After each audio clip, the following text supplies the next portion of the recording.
During the Xinhai Revolution of 1911, China's last imperial dynasty was overthrown. With the Qing dynasty finally crumbling, the Republic of China was formed. This new republic claimed inheritance of all territories, including Tibet, that the Qing dynasty had held. However, the Qing dynasty had adopted a very hands-off approach to Tibet since the mid-1800s, and most of Tibet remained in effect independent. This would not last. By 1949, the Chinese Communist Party was sponsoring agitation in Tibet and gaining control of China. In response, the Tibetan government expelled the nationalist Chinese delegation in the Tibetan capital city of Lhasa, and in November 1949 sent a letter to the U.S. State Department. They also sent a copy of this letter to the President of the People's Republic of China, Mao Zedong.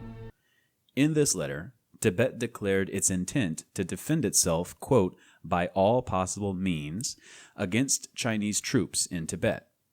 However, its army was far too small and inexperienced to be effective against the much larger, better trained, better commanded, better equipped, and far more experienced Chinese army, known as the People's Liberation Army.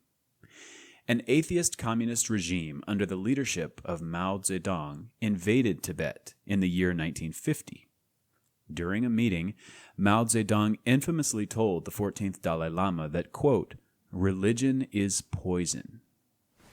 Religion is poison. Poison.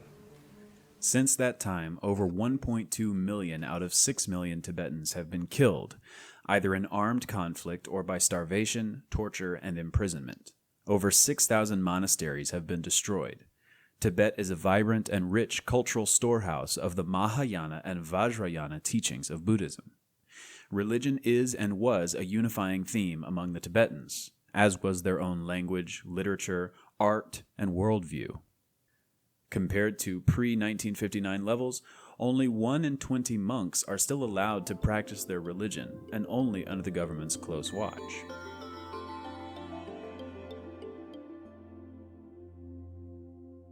The Dalai Lama is the spiritual leader of the Tibetan people. China has made it illegal to display or even possess pictures of the Dalai Lama or any of his books. Beijing has branded him a dangerous separatist despite his repeated statements condemning violence. The entire socio-political and cultural structure in Tibet is based on Buddhism and Buddhist philosophy. Tibetans believe in reincarnate lamas. These are teachers that have reached a level of spiritual attainment that allows them to consciously choose their next place of birth. The current Dalai Lama, for example, is believed to be the 14th successive embodiment of Avalokiteshvara. Avalokiteshvara, in turn, is the earthly manifestation of the self-born eternal Buddha Amitabha. Amitabha guards the world in the interval between the departure of the historical Buddha, known as Siddhartha Gautama, and the appearance of the future Buddha, known as Maitreya. His Holiness the Dalai Lama is therefore seen as the single most important human being on earth because he protects all of mankind. Traditionally, the Dalai Lama discovers and appoints a Panchen Lama. The Panchen Lama is Tibet's second most powerful spiritual teacher. The Panchen Lamas are widely regarded as human emanations of Buddha Amitabha, just as the Dalai Lamas are regarded as emanations of Avalokiteshvara. The Panchen Lama's spiritual authority is second only to the Dalai Lama. He is in charge of seeking out the next reincarnation of the Dalai Lama if he dies, just as the Dalai Lama seeks out the next reincarnation of the Panchen Lama if he dies. In 1962, the 10th Panchen Lama, who was appointed chairman of the Tibet Autonomous Region by China after the Dalai Lama fled into exile in 1959, submitted a report on the Chinese presence there. The document contended that China's Great Famine from 1959 to 1961, in which between 30 million and 50 million people died, was caused by, quote, serious oppression and exploitation. It has remained confidential inside China, and the now defunct Tibet Information Network never revealed how it was acquired. In his report, The 10th Panchen Lama contended that Buddhist believers were, quote, regarded as counter-revolutionaries who were suppressed and attacked, and it added that religious affairs are stagnating, knowledge is not being passed on, and so we see the elimination of Buddhism, which was flourishing in Tibet. This is something which I and more than 90% of Tibetans cannot endure. At the age of 24, the 10th Panchen Lama was imprisoned and tortured for 14 years for this heretical report.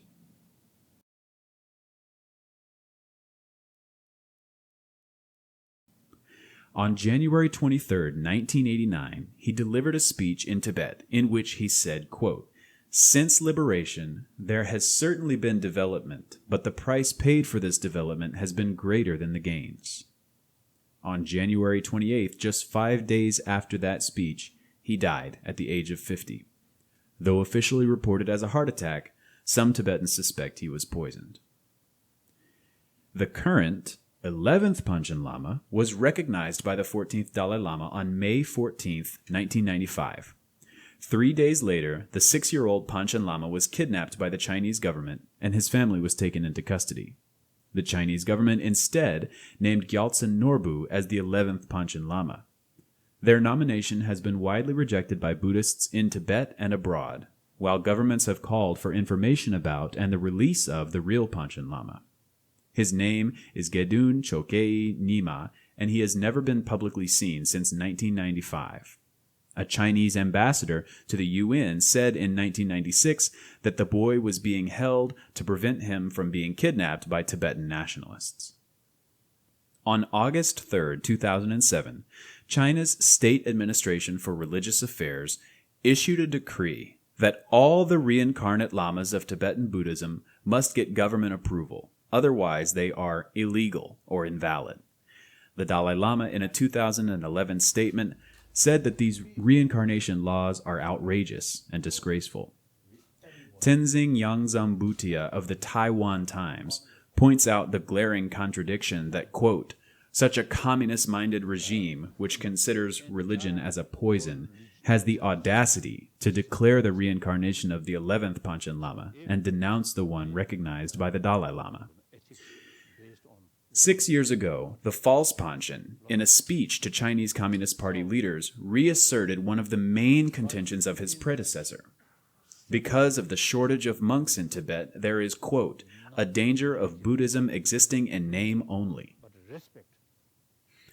Monks and nuns are forced to undergo legal education and accept all aspects of Chinese rule, including supervision of religion.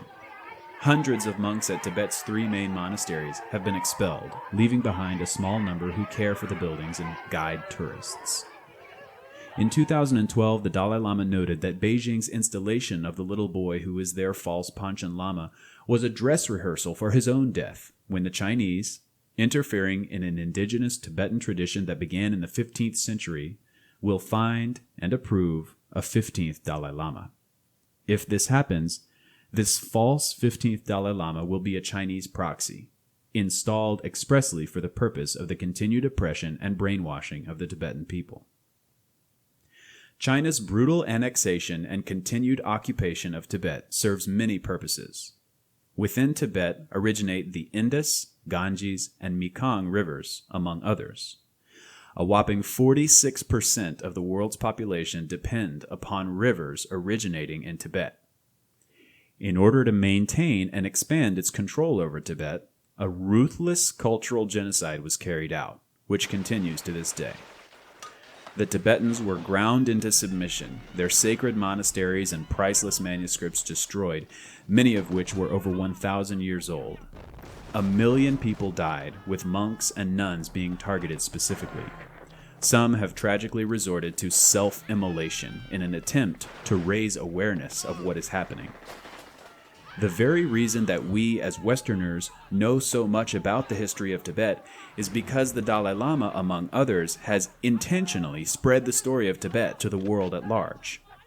He has traveled extensively, begging for international help in his struggle to regain some semblance of Tibetan independence. For his efforts, he won the Nobel Peace Prize in 1989, quote, for advocating peaceful solutions based upon tolerance and mutual respect in order to preserve the historical and cultural heritage of his people. Unfortunately, international help has stopped short of actually recognizing Tibet as independent.